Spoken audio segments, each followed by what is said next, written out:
gente faz o quê? Se identifica com ele. Então aquele que ela mais gosta, é aquele que é o Luquinha, aquele que é o amorzinho dela, aquilo que ela faz tudo. Né? E tem o outro lá que é aquele que ela briga o tempo todo, aquele que não tem para ela, não é? É o que dá mais trabalho. Né? E muitas vezes as mães dizem, já tem do outro, não esse. Não é? E ela renega nesse sentido que Deus me deu. Muita gente fala assim, poxa vida, como uma mãe pode pensar desse jeito? É muito natural. Aqueles que estão à nossa volta, muitas vezes, são espíritos que têm relação de choque. Nós só ficamos chocados quando nós vemos isso, porque nós trazemos dentro de nós ainda as peias de um falso moralismo que nós adquirimos nos conceitos de moral que nos foram trazidos aí pela diversidade de religiões, de ensinamentos que nos foram dados pela sociedade. Né? Mas existe isso em grande quantidade e em larga escala no nosso meio, no seio familiar. Nós que muitas vezes não nos apercebemos ou colocamos, às vezes, vista grossa, né? Para que não haja aqueles processos de choque. Mas muitas vezes nós ouvimos muitas crianças, minha mãe não gosta muito de mim. Né? Como você sabe que sua mãe? A minha mãe dá mais atenção para o meu irmão. E quando você vai ver, é exatamente isso. Tem aquele sempre que é o mais aproximado, aquele que é o mais aconchegado. E as mães não se percebem isso e elas criam, as mães não só as mães, quando eu digo mães, porque as mães estão sempre mais próximas do filho, não é? E ali há sempre um choque onde as orientações dentro do processo educativo fica mais a critério da mãe. O pai, muitas vezes, ele fica um pouco distante, né? Nós achamos engraçados quando pensamos nisso, porque muitas vezes quando tem um problema no seio do lar, e com os filhos, a mulher liga para o marido. Né? Olha, meu querido, o seu filho está dando problema aqui, eu estou com dificuldade, a professora ligou, e ele está dando trabalho, ela está dificultando as coisas, não sei, você precisa falar com ele, e ele começa a perceber, olha, agora não posso falar, estou numa reunião importante, depois nós conversamos. E aí, quando ele fala depois nós conversamos, ele vira e diz a frase seguinte: se vira aí com o seu filho. Né? É filho dela, não é mais filho dele. Porque a criança ou o adolescente está dando problemas. Como que nós poderíamos entender isto se nós não tivéssemos a oportunidade de estudar o Espiritismo? Estudando o Espiritismo, nós começamos a entender um compêndio de ensinamentos e de relações que nós ainda não havíamos percebido e fazer todo um processo de modificação para que nos nossos lares, lá no seio da nossa família, possa haver uma convivência mais equilibrada. Possa haver lá um processo de reeducação desses comportamentos e de aceitação das vontades de Deus, porque nós temos como princípio básico: Deus é a vontade suprema.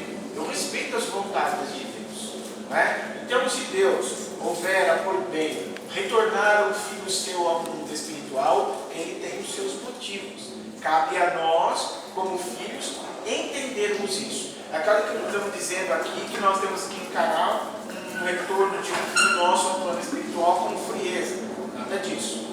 Nós estamos dizendo do processo de aceitação e de cumprimento dos nossos deveres em relação àquilo que nos é dado.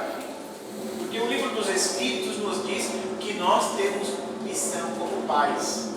E não só como pais, como filhos também. Pois que tudo está encadeado de forma em que nós, dentro destas relações, possamos crescer. Não é? O processo de relação familiar não implica só de nós termos lá pessoas ou seres que são gostosos de nós nos relacionarmos. Implica nos atritos, implica nas dificuldades que cabe-nos resolver. Cabe a cada um de nós resolvermos para que nós possamos ajustar o processo reencarnatório. Por quê? A primeira caridade a ser feita é aonde? Onde que é o primeiro passo que você deve fazer a caridade? É no centro espírita? Oi? Família. Em casa. É o primeiro, o próximo, mais próximo. Não é? O próximo, mais próximo, ele está onde? Dentro da minha casa.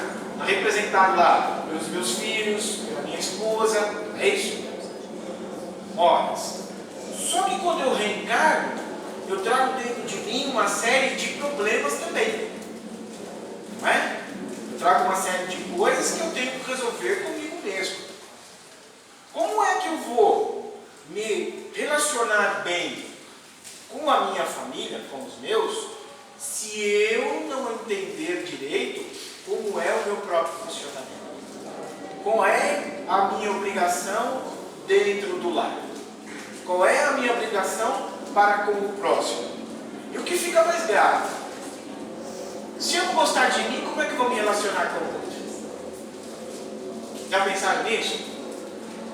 Se eu não gosto de mim, como é que eu vou amar o meu próximo? Se a caridade pressupõe que o meu próximo mais próximo é o que está no meu lar, quando eu não gosto de mim, como é que eu vou tratar o meu semelhante? Não é? E quando eu digo não gostar de si, eu começo a refletir não no processo de você perceber que você não gosta muito de você, porque nós percebemos as coisas no comportamento, no nosso modo de ser. Então nós começamos a perceber que tem pessoas, né, que são muito pegajosas. É aquela pessoa que você... Qualquer coisinha que você faz, ela está observando, ela está apontando, ela está criticando, ou então ela pega você e faz um interrogatório e você fala, meu Deus do céu, não aguento mais essa criatura. Né? Ou então aquela pessoa que se irrita por qualquer coisa. Fica nervosa, nervoso por qualquer coisa. Não é? Aquela pessoa que não consegue ficar dentro de casa. Eu não consigo ficar dentro da minha casa. Por que eu não consigo ficar dentro da minha casa? Porque eu não aguento minha mulher e meus filhos. Não é o problema da mulher e dos filhos, é o problema dele. Ele não aguenta a si próprio. Não é? Então o que ele faz? Quando ele não aguenta, ele sai para fora e vai fazer o que? Ah, vou beber. Quando ele vai beber para esquecer o quê? O medo que ele tem de se auto-olhar. Ele vai lá, quando ele volta mais, como diria a molecadinha, chapado, ele deita e dorme. Ele deita e dorme, não tem o trabalho de se auto-olhar. Na realidade, ele faz um processo de fuga. Fuga de processos em que ele tem que se trabalhar. Porque a lei, como nós conhecemos, é uma lei interessantíssima. Amar ao próximo como a ti mesmo. Como é que você funciona? Não é? Autoconhecimento. Auto-amor. A fé, tua fé te curou. Conhece-te a ti mesmo. Sempre na primeira pessoa. Então, o nosso trabalho quanto encarnados é de aprendermos a gostar de nós mesmos, a nos reconhecer. A reconhecer os nossos processos e fazer as modificações que nós desejamos para atingir os objetivos de felicidade que nós plantamos. Então vamos figurar assim.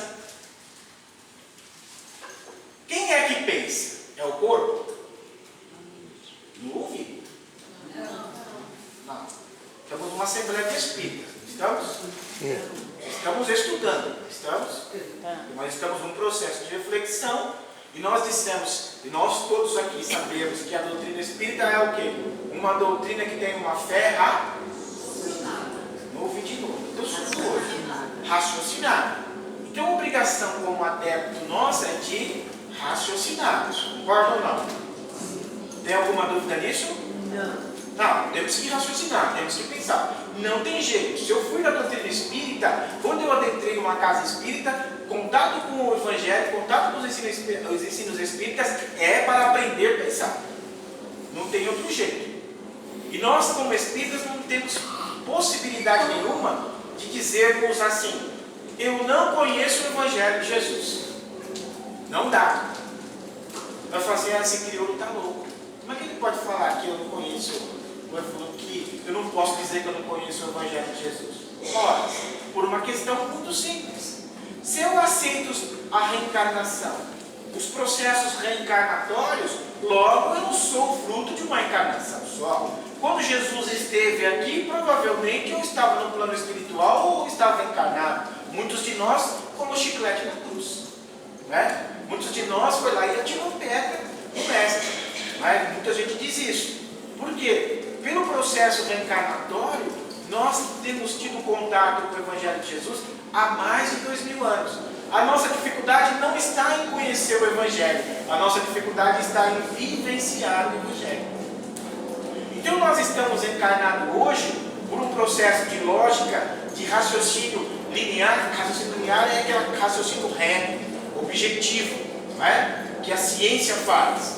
Por um raciocínio linear, nós não estamos hoje aqui vivenciando para aprendermos o Evangelho. Nós estamos aqui para vivenciar o Evangelho. Por isso que nós estamos no Espiritismo. A finalidade do Espiritismo não é que nós venhamos aqui aprender lições para que nós possamos ter um grau de conhecimento elevado, mas para que nós adquiramos ferramentas para vivenciarmos o Evangelho. Para nós não adianta mais pensarmos no sentido: eu vou à igreja para ouvir o pastor pregar, eu vou à casa espírita para ouvir os expositores falarem, eu vou à casa espírita para tomar os passes, eu vou à casa espírita para ver se tem algum romance novo para me comprar lá. Não é isso que vai funcionar em nós, porque na realidade nós estamos aqui em busca de processos que nos ajudem a modificar a nossa vida, porque nós, de por certo ponto, entendemos que a encarnação para nós foi dada para que nós pudéssemos estar nos modificando para encontrar a felicidade que nós almejamos. Então, para nós hoje, Espiritismo, Evangelho, o ensinamento de Jesus é sinônimo de encontro de ensinamentos ou regras que nos ajudem a encontrar a nossa felicidade. Aquela questão que nós carregávamos dentro de nós, aquelas dificuldades que nós trazemos de outras encarnações, nós estamos aqui hoje encarnados para solucionar. E onde está escrito isso? Aonde está colocado em nós essas dificuldades que nós carregamos dentro de nós? Quando vamos fazer uma avaliação, nós vamos ver que no nosso pensamento existem muitas coisas que são negativas, não é? E alguns estudiosos têm nos dito que esses pensamentos, e quando eu falo em pensamento, eu estou me referindo ao espírito, é o espírito quem pensa, não é o corpo apenas recebe um impulso que é dado pelo espírito, o corpo movimenta, faz a ação, recebe um impacto, esse impacto, quando recebe, ele devolve para o espírito em forma de estímulo e o espírito decodifica. Então, nós estamos falando de espírito. Não importa se ele é encarnado ou se ele é desencarnado. Então, ele é o ser. Quem pensa é o espírito. Ora, para que eu possa fazer qualquer coisa na vida, eu tenho que pensar. Não tem outro jeito. Em algum ponto, o que vai dar o start é o pensamento. E pelo pensamento nós estamos todos interligados, encarnados e desencarnados. Por isso que há unidade dentro das questões espirituais. Nós estamos aqui reunidos, encarnados, e aqui há uma pleiade de espíritos desencarnados. Muito mais espíritos desencarnados do que nós encarnados. E isso eu estou falando daqui de dentro. Lá fora, para entrar, tem muito mais. Que não pôde entrar aqui dentro para poder estar fazendo conosco esse estudo. Então, nós estamos aqui dentro de um processo natural em que, mergulhados dentro de uma atmosfera, uma psicosfera, melhor dizendo, que está recheada de espíritos, encarnados e desencarnados. Ora, se é um espírito que pensa, e o pensar gera a ação, nós temos que tomar cuidado com a nossa forma de pensar. Por que nós temos que tomar cuidado com a forma de pensar? Como é que eu penso no meu dia a dia? Como é que eu ajo? Não é? Como é a minha cabeça? Como é que eu atuo dentro de um processo das, vamos dizer, 12 horas em que eu estou desperto? Não vamos falar da parte do sono, porque do sono é consequência de como eu fui no nosso dia a dia, como que ele foi, as nossas reações durante o dia, aí eu vou ter um desdobramento adequado ou não. Mas como é que eu sou? Né? Boa parte de nós, e alguns estudiosos têm dito, nós funcionamos assim, a parte negativa.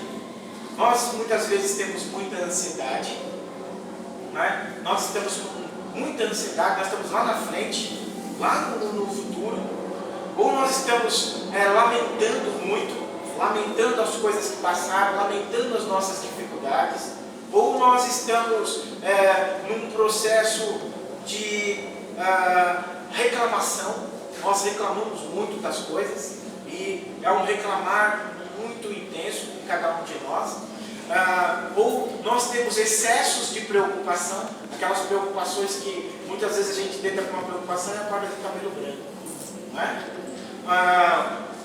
Aqueles processos de nós muitas vezes estarmos guardando sentimentos negativos, mágoas e outras coisas mais, tudo isso é um processo negativo.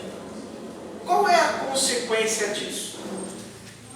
A consequência desse conjunto de coisas é envelhecimento precoce. Muitas vezes nós envelhecemos e nem percebemos. Às vezes a pessoa tem por volta de 40, 50 anos, mas ela tem uma expressão e uma aparência de 70, porque ela cultiva dentro de si focos de pensamentos ansiosos, lamentosos, vive reclamando, vive dentro de um processo negativo. Toda vez que ele está num processo negativo, ele cria então um reflexo que muitas vezes vem para o corpo. Então ele parece que ele tem 40, está com cara de 70, né? Ou ele tem 30, está com cara de 80. Depende de como ele faz, depende de como ele age intensamente. Então, tudo tem uma consequência. Mas por que isso acontece? Toda vez que eu estou pensando, ou estou dentro de um processo de reflexão, eu estou gastando energia vital. Toda vez que eu estou pensando, eu estou utilizando energia vital, vitalidade. Pensamento é coisa viva. Por isso que muitas vezes a gente fala assim, poxa vida, eu não consigo me livrar destes pensamentos, porque o pensamento, ele toma vida. Quando nós estamos pensando, por exemplo, na raiva, quando a raiva é muito intensa dentro de nós, o nosso pensamento cria uma garra, não é? Quando eu tenho, aliás, é um raio, não é? O símbolo da raiva é um raio. Quando eu tenho muita cobiça, ganância, é uma garra. Isso se imprime no nosso campo energético que nós chamamos de aura. E à medida que você cultiva isso, essas formas vão tomando cada vez mais vida, porque pensar gera energia vital. Quando eu estou pensando, eu estou gastando energia vital. Então, se eu gasto energia vital e a energia do pensamento cria, eu estou criando o que em torno de mim? Uma série de problemas, que dia ou menos dia eu vou me haver, porque eu estou criando isso. Então, qual seria o correto? Qual seria o correto para que eu possa ter uma boa vida? Quando eu estou falando nisso, eu ainda estou limitando, porque quando nós estamos dentro de um processo negativo, nós estamos nos encadeando dentro da lei de ação e reação. Não é? Se eu crio alguma coisa que gera energia, e eu crio formas, pensamentos, muitas vezes para alguns médiuns, que aí vou aqui generalizar, você não está vendo espírito nenhum. Você não está vendo espírito nenhum. Você está vendo uma forma de pensamento que você criou. Muitas vezes a gente tem desdobramento, vai para o plano espiritual. Eu vi um espírito, ele é horroroso. Não, é a forma de pensamento que você criou. Sua mente. É você se auto-sabotando. Não é? Meu Deus do céu. Como é que eu faço, meu Deus? Eu tive um sonho. Estou morrendo de medo. Está morrendo de medo do quê? Do espírito? Você não tem que ter medo do espírito. Você também é espírito. Você tem que ter medo daquilo que você está criando e que está repercutindo em você, na sua vida. Olha, você imagina assim, você cria formas de pensamentos negativas, dentro de um motivo negativo, desses aspectos que nós estamos falando, você pega e vai para dentro do seu lar, com toda essa carga que você criou. O que vai acontecer no seu lar? Não é? É por isso. Por quê? Você vai estar sempre comprimido dentro de energias densas que vão gerar em você tensão. Como você não sabe lidar com isso, você vai sair de um processo de ação para um processo de reação. Qualquer coisinha que acontecer no seu lar, você vai estar quebrando o pau. Você vai estar lá, assim, olha, os nervos à flor da pele. Aí você vai falar assim, eu não vou mais na casa espírita, não vou mais na igreja, porque a minha vida não melhora. Sua vida não melhora, não é em função da igreja ou do próprio evangelho, é em função daquilo que você faz consigo mesmo. Lembra que eu falei no começo? É sempre no ti mesmo. Quando você está dentro desse processo, você não gosta de si. Vamos falar agora do reflexo disso, um pouco, depois podemos entrar até na questão espiritual, no corpo físico. A ansiedade gera uma fome danada. E aí de noite você está ansioso, você vai abrir a geladeira e come tudo que tem lá. A gente come tudo que tem lá. Ou você está em casa, e bate uma ansiedade, você vai lá e faz brigadeiro, come o brigadeiro. Você acaba de fazer o brigadeiro, pega o leitinho do seu filho, põe açúcar e vai lá e come. Você pega lá o Neston, você não satisfeito, você vai lá, pega o Neston e fala assim, já que eu estou pagando, eu vou comer. Aí você fala, Jesus Cristo, aí você passa o tempo, você vai no médico, faz um furinho, o senhor está diabético. Você fala, meu Deus do céu, eu estou diabético, eu nunca tive isso, doutor. Tá, aí você vai ter que tomar remédio, já está com diabetes tipo 2. Olha a sorte, tem gente que tem a tipo 1 que é pior. Sem contar que o senhor está com gordura no fígado. Aí você pergunta por quê? Deus está me castigando. É você que está se castigando. Aí no outro dia você passa o tempo, aí você olha assim, meu Deus do céu, eu não faço nada, mas agora tão cansado. Estou cansado, você fala assim, meu Deus, estou cansado hoje. E você fala, mas eu não fiz nada. Por que eu estou cansado? E aí você olha pra cá, lá encontra um amigo que é sensitivo, ele fala, nossa, eu estou vendo a tua cabeça, parece que está com uma jaca em cima. Só a cabeça desse tamanho, você está com a cabeça desse tamanho, um cabeção. Aí ele fala, mas por quê? De tanto que você queima a pestana com coisas que são desnecessárias. Isso está gerando em você esse cansaço, está gastando o quê? Energia e tal. Ou então a pessoa fala, eu não consigo dormir, estou numa insônia danada, nós falamos, estou numa nhaca danada, não consigo nem dormir. Aí você começa a fazer um processo de investigação, o cidadão está de que forma? Reclamando da vida, lamentando, xingando tudo, achando que a vida dele não presta, muitas vezes está pensando em suicídio, ele vai dormir como? Aí dentro desse pensamento vem a depressão. Hoje a moda é falar em depressão. Quando eu falo que eu estou em depressão e não procuro me inteirar a respeito disso, eu admito já a minha revolta contra Deus. Tem um livro que saiu aí, eu fui ler, eu fiquei preocupado, eu falei, meu Deus do céu, será que é isso mesmo? O depressivo tem revolta contra Deus? Sim, porque Deus colocou para ele uma série de situações que ele não aceita.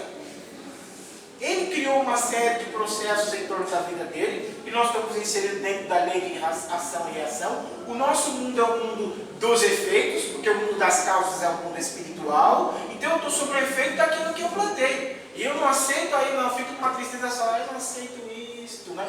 Aí muita gente veio ouvir uma pessoa que era da igreja protestante, eu não aceito isso, meu Deus, e vou rasgar a roupa para poder demonstrar que ela não aceitava as dores que ela tinha. Mas quem plantou as dores? Será que é essa a forma de solucionar os problemas? Ou é uma forma que nós encontramos de reagir? É? Quando falou dessa questão aí da revolta, eu falei, mas não é? Será que não é verdade isso? Porque quando eu passo a aceitar alguma coisa que existe dentro de mim, o primeiro passo que eu dou é procurar resposta, é procurar solução. Ao invés de me revoltar, eu falo, não, peraí, eu vou encontrar a solução. Eu sou proativo. Quando eu sou reativo, eu começo a reagir, eu começo a brigar com o mundo. Quando eu sou proativo, eu começo a me auto-trabalhar e fazer modificações aonde? Aqui dentro. Por quê? Como pressuposto, eu tenho que amar-me. Eu não posso criar um mecanismo de autodestruição. E o depressivo vai indo, quando a depressão atinge determinados níveis, ele dá cabo da própria vida. O que é um crime diante das leis de Deus. Então, quando eu estou pensando negativo, eu estou sabotando a mim mesmo. Aliás, vou ser franco com todos, isso para mim também, eu estou sabotando o Cristo que existe dentro de mim. Cada um de nós tem um Cristo dentro. Cada um de nós tem Deus dentro de si. Ora, se nós temos o Cristo dentro de nós, se nós temos Deus de nós, o que nós estamos fazendo com esse Deus? O que nós estamos fazendo com as possibilidades que Deus colocou dentro de nós? Não é fora, é dentro. Se nós procuramos o reino de Deus, aonde está o reino de Deus? Fala mais alto. Dentro de nós. Dentro de nós. Então eu mergulho